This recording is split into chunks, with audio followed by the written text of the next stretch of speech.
এই নির্বাচনটা কেন ভালো হবে সেটা আমি বলতে চাই। বিএনপি নির্বাচনে জিততে যাচ্ছে খুব বড় মার্জিনে। আচ্ছা, আমার অ্যাজাম্পশন হচ্ছে একটা ভয়ঙ্কর ডিজাস্টার হয়ে যেতে পারে বিরোধীদের। বিরোধী মানে আমি অলরেডি বিরোধী বলে ফেলছি।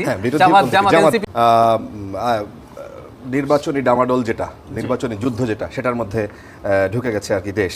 কিন্তু সেই জায়গায় এখনো কিছু মানুষ মানে আমাদেরকে প্রশ্ন করে, আপনাকেও নিশ্চয়ই এই প্রশ্নটা করে যে আসলে কি নির্বাচনটা হলে কি সুষ্ঠু হবে? 9 লাখ আইন শৃঙ্খলা বাহিনী, সশস্ত্র বাহিনী সহ যেই প্রশ্ন আছে, মানুষের মধ্যে শঙ্কা আছে, উদ্বেগ আছে, সেই জায়গায় কি আপনার এখনো মনে হয় যে এই নির্বাচন কমিশন সম্পূর্ণ প্রস্তুত? আজকের খবর হচ্ছে, একটু আগে যখন নিউজ পড়ছিলাম আমরা ওখানে দেখলাম যে বিভিন্ন জায়গায় 5-6টা জায়গায়, কুমিল্লা, সিরাজগঞ্জ, বিভিন্ন জায়গায় নির্বাচনী প্রতিপক্ষের সাথে মারধর এবং অনেক মানুষ আহত হয়েছে। আপনার মনে হচ্ছে যে একটা সুষ্ঠু, শান্তিপূর্ণ, গ্রহণযোগ্য নির্বাচনের জন্য দেশ প্রস্তুত? প্রথমত বলি, নির্বাচন হবে কি সেটার পরিমাণ অনেক কমে গেছে 25 ডিসেম্বরের পর থেকে, যেদিন তারেক রহমান দেশে ফিরেছেন। ইনফ্যাক্ট এটা কম বেশি করেছিল ওসমান হাদির হত্যাকাণ্ডের পর, এটা আবার একটু চড়েছিল 25। এবং ব্রিলিয়ান্ট জনাব তারেক রহমান ওই দিনই ঘোষণা করেছিলেন যে উনি ফেরত আসছেন। সেটা বেশ খানিকটা পরিস্থিতি শান্ত করে, আর উনি ফিরে আসার আগ পর্যন্ত সবাই আবার বলছে আদৌ কি আসবেন, আসলে দেখা যাবে। যখন চলে আসলেন সেদিন থেকে এটা কমলো, আর এখন আমাদের আলটিমেটলি সব প্রচারণা শুরু হয়ে গেছে। আমি মনে করি না এই প্রশ্নটা ইদানিং আমি আর খুব একটা ফেস করছি না। কিন্তু অন্য প্রশ্নটা, নির্বাচন কেমন হবে, গ্রহণযোগ্য নির্বাচন হবে কিনা, মানে ডক্টর ইউনূসের সাথে দ্বিমত করে উনি বাংলাদেশের ইতিহাসে শ্রেষ্ঠ নির্বাচন হবে বলছেন। এটা শ্রেষ্ঠ নির্বাচন হচ্ছে না ফর শিওর, কিন্তু নির্বাচন গ্রহণযোগ্য হবে। আপনি যেসব সংঘাতের কথা বলছেন, এটা গণ অভ্যুত্থান পরবর্তী দেশে নির্বাচনের আগে বা এর মাঝামাঝি সময় যে পরিমাণ সংঘাত হবার কথা ছিল, আমাদের তো সংঘাত কিন্তু হয়নি। আমরা কেন যেন খুবই ইমপ্র্যাকটিক্যাল চিন্তা করি। ইমপ্র্যাকটিক্যাল চিন্তা করে লাভ নাই।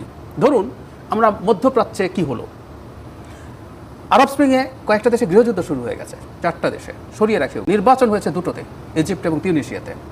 সেটা যদি বলি, তার আগ পর্যন্ত সবার মধ্যে যে পরিস্থিতি হয়েছে, বাংলাদেশ মাচ বেটার পারফর্ম করেছে।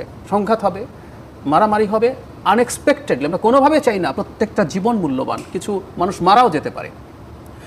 ভারত এত বছর গণতন্ত্রের চর্চা করে আনইন্টারাপ্টেড, ভারতে কখনো কোনো সামরিক শাসন আসেনি, এমার্জেন্সি ইন্দিরা গান্ধী দিয়েছেন, কিন্তু সামরিক শাসন আসেনি। তো সেই ভারতের নির্বাচন খুবই সহিংস এখনো হয়, সমর্থন করছি না, কিন্তু এগুলো এক ধরনের প্রবণতা। সুতরাং কিছু সহিংসতা হলেই খারাপ হবে আমি তা মনে করি না। কিন্তু এই নির্বাচনটা কেন ভালো হবে সেটা আমি বলতে চাই। নির্বাচন কমিশন বা সরকার, মানে আইন শৃঙ্খলা রক্ষাকারী বাহিনী, প্রশাসন যে যথেষ্ট প্রস্তুত আছে ট্যাকেল করার জন্য, আমার কাছে আসলে মনে হয় না।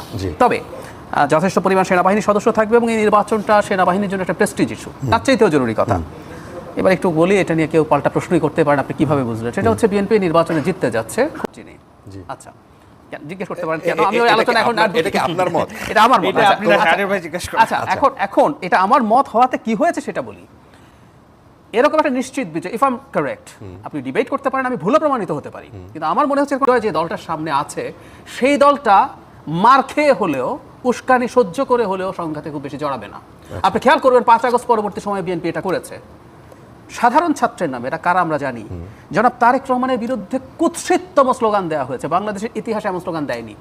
ছাত্রদল আগের অবস্থা হলে ছাত্রদল এগুলোর বিরুদ্ধে দাঁড়িয়ে যেতে পারতো, সংঘাত হতে পারতো। আপনি দেখবেন এগুলো ছাড় দেওয়া হয়েছে এবং রাজশাহীতে তার ব্যানার ছেড়া, অনেক একদম তাই, অনেক ক্ষেত্রে মানে বিএনপির সে চাইলে করতে পারতো, কিন্তু ওই যে সে একটা নিশ্চিত বিজয় তার সামনে আছে, এটাকে সে কোনোভাবেই আসলে প্রশ্নবিদ্ধ করতে চায় বলে মনে হয় না। সেই কারণেই আমি মনে করি ইনকেপেবিলিটি আছে আইন শৃঙ্খলা রক্ষাকারী বাহিনীর, তারপরে নির্বাচন কমিশনের, কিন্তু বিএনপি সর্বোচ্চ সংযম দেখাবে এবং আমি আশা করি জামায়াতও সেই পরিমাণ সংযম তারা আসলে দেখানোর চেষ্টা করবেন, কারণ জামাত বিএনপির সাথে সমানে সমানে ফাইট করতে পারবে। আমি সংঘাতের প্রশ্নে বলছি।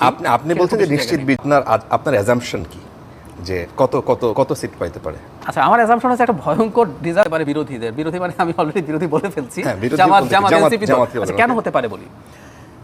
বাংলাদেশের নিয়ম হচ্ছে, এটা ভালো খারাপ ইজ এ ডিফারেন্ট ডিবেট, প্রবণতা বলছি। অনেক সিটে তো কিছু আছে নিশ্চিত সিট, জামাতের অল্প কিছু আছে, বিএনপির অনেক আছে, কিছু আছে সুইং ভোটার্স থাকে, তারা ডিসাইড করে, দুই পক্ষ বেশ কাছাকাছি। বাংলাদেশের প্রবণতা হচ্ছে, কখনো যদি জানা যায় বা শেষ মুহূর্তে জানা যায়, আগে হচ্ছে শেষ মুহূর্তে একটা ফ্লো তৈরি হতো যে এই দল ক্ষমতায় আসছে, এবার এটা অনেক আগে জানা গেছে। তাতে কি হয়, সুইং ভোটারদের প্রবণতা হচ্ছে সরকারি দলের এমপি নির্বাচন করা। ধরে নিলাম কোন একটা সিটে মনে করছেন সুইং ভোটাররা যে না, জামাতের প্রার্থী বিএনপির প্রার্থীর চাইতে বেটার মনে করছেন, কিন্তু উনি যদি বুঝে যান বিএনপি ক্ষমতায় আসছে, ওনার মনে হবে কি আমার জেতা পার্টির এমপি লাগবে, কারণ উনি আমার এলাকায় বেশি উন্নয়ন করতে পারবেন। আমরা এমপির কাছে কিন্তু উন্নয়ন চাই, এমপির কাছে উন্নয়ন চাওয়ার কথা ছিল না, ওইটা আরেক পলিসি ডিবেট, আমরা ওইদিকে যাচ্ছি না। তো উনি মনে করবেন যে ওকে ভোট না দিলে- আপনি যেই বক্তব্য কিন্তু আগে আওয়ামী লীগের অনেক নেতাদের কাছ থেকে জি, আমরা শুনতাম, জি, জি। তা আপনারা সেই জায়গায় একটা নিশ্চিত বিজয়ের কথা মানে সামনে নিয়ে আসছেন। এক্স্যাক্টলি বলবেন যে আপনার অ্যাজাম্পশন কি, কত সিট হইতে পারে? ওই যে বললাম, 298টা ধরেন না, ইলেকশন হচ্ছে এরকম পরিবেন। এখানে একটা প্রশ্ন আছে, বিএনপির স্বতন্ত্র আছে, জি। তো সম্ভবত 79টা সিটে আছে, জি। এর মধ্যে আবার ক্যান্ডিডেট বেশি, মানে মানে একাধিক বিদ্রোহী, সদস্য জি। আছে, বিদ্রোহী Right. যারা আছে এরা কিছু সিট পাবে, এবং দুইয়ের ফাইটে জামাত কিছু সিটে বাড়বে। তারপরে ইভেন বিএনপি 250-র কাছাকাছিও চলে যেতে পারে যদি ওই জোয়ারটা হয়। 250 ওই জোয়ারটা যদি হয়, আর তাহলে জামাত কত হবে? আর ওই জোয়ারটা যদি না হয়, ওই জোয়ারটা হয় বিএনপি 200 খুব কমফোর্টেবলি ক্রস করবে। আচ্ছা, তাহলে জামাত ওই জোয়ার যেটার কথা বললাম যে জেতা দলের এমপিকে নির্বাচিত করো, সেটা যদি হয় লিবারেলি, আমি যদি চিন্তা করি জামাত এনসিপি জোট 50 পর্যন্ত যেতেও পারে। 50 আর যদি ওই ফ্লোটা তৈরি হয়, তা আরো অনেক কম সিট পাওয়ার সম্ভাবনা আছে বলে আমার মনে হয়। আচ্ছা, তাহলে জামাত হবে বিরোধী দল, জামাত প্রধান বিরোধী দল হবে। এনসিপি জোট 50 সিটস পায় এই নির্বাচনে, এটা তাদের রাজনীতির জন্য খুবই পজিটিভ। অনেকে না, মানে এই যে একটা হাইপ তুলছে, এই হাইপেরও কারণ আছে, এই হাইপটা তারা তুলছে ওই কারণে যারা সুইং ভোটার আছে তাকে এটা বোঝানো আমি কিন্তু ক্ষমতায় চলে যাবো, সুতরাং আমাকে ভোট দাও। Right. এই হাইপটা